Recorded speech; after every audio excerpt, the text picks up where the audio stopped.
Yuk, dukung UFIT TV dengan belanja di UFIT Store. www.ufitstore.com. Akan datang sekarat kepada kita. Dzalika ma kunta minhu tahid. Itu yang selama ini kau lari, kau kesana kemari, berusaha untuk menyelamatkan diri seakan-akan dari kematian. Lupa bahwasanya kau akan mati. Mati itu tidak kenal umur. Jangan merasa yang muda, anak kayaknya masih panjang kehidupan anak. Iya, itu harapanmu. Dan tidak kenal tempat. Dimanapun kita berada. Apakah dewasa maupun anak-anak, apakah seorang alim ataukah seorang penuntut ilmu, apakah pejabat maupun rakyat biasa, ataukah pemimpin, penguasa maupun rakyat jelata, semuanya akan merasakan kematian. Jangan-jangan saya hari ini mati. Jangan-jangan tatkala kita berjalan mati. Jangan-jangan tatkala kita keluar rumah tidak bisa pulang kembali ke rumah karena mati.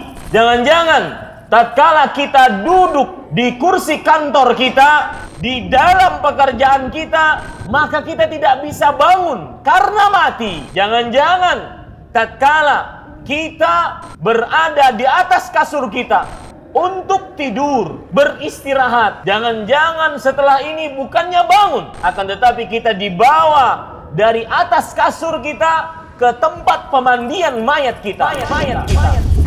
Setiap jiwa pasti akan merasakan kematian. Maka mencari bekal sebanyak-banyaknya untuk kita menghadap kepada Allah Subhanahu wa Ta'ala. Jenderal bintang 4 dengan pasukannya dia di belakang, nggak akan kena peluru dia karena dijaga dengan ribuan pasukan. Bahkan dia menggunakan baju anti peluru. Malaikat maut tinggal cabut nyawanya, mati. Setelah Allah menceritakan detik-detik kematian, karena kita sering melihat orang mati. Kita sering mendengar namanya fulan, innalillahi wa inna ilaihi raji'un. Bahkan pundak kita udah berulang kali menggotong keranda. Dan tangan kita juga ikut menimbun yang mati di dalam kuburnya. Suatu saat yang ada di keranda itu adalah kita. Nama kita yang akan disebut pasti. Sebagaimana yang disebutkan oleh Allah Subhanahu wa Ta'ala di dalam surat Al-A'raf ayat 34. وَلِكُلِّ أُمَّةٍ أَجَلٌ فَإِذَا جَاءَ أَجَلُهُمْ لَا يَسْتَأْخِرُونَ سَاعَةً وَلَا يَسْتَقْدِمُونَ. Jika telah datang ajal batas waktu mereka, maka tidak akan pernah terlambat dan tidak akan pernah terlalu cepat. Berarti mengingat mati bagi siapapun, bagi yang masih muda, umurnya belasan, ataupun umurnya puluhan, banyaklah mengingat kematian. Sesungguhnya mendatangkan kebaikan. Barang siapa yang beriman kepada Allah dan hari akhir, maka kita akan memperbanyak dari ketakwaan kepada Allah, memperbanyak untuk kita beramal soleh. Karena itulah satu-satunya yang akan bisa kita bawa di akhirat kelak, yang bisa kita bawa menghadap Allah Subhanahu wa Ta'ala.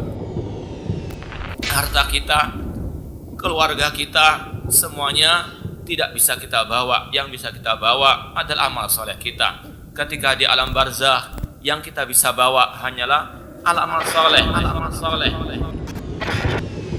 Yang bisa membahagiakan kita adalah amal soleh. Oleh karena itulah Allah mengatakan, wa tazawwadu fa inna khairaz zadi taqwa. Berbekalah, dan sebaik-baik bekal adalah ketakwaan kepada Allah Subhanahu wa Ta'ala. Berapa banyak para pemuda yang pagi dan sore hari bisa tertawa padahal kain kafannya sudah disiapkan baginya. Berapa banyak anak kecil yang bisa diharapkan untuk panjang usianya, namun jasadnya sudah dimasukkan di kegelapan alam barzakh, di kegelapan alam kubur. Berapa banyak orang yang sehat walafiat, namun dia mati mendadak. Allah tidak akan mengakhirkan, tidak menunda kematian ketika sudah datang waktunya. Perbanyaklah mengingat penghancur segala kenikmatan, yaitu al-maut, mempersiapkan diri untuk menghadapi hari yang sangat dahsyat, yaitu al-yaum al-akhir.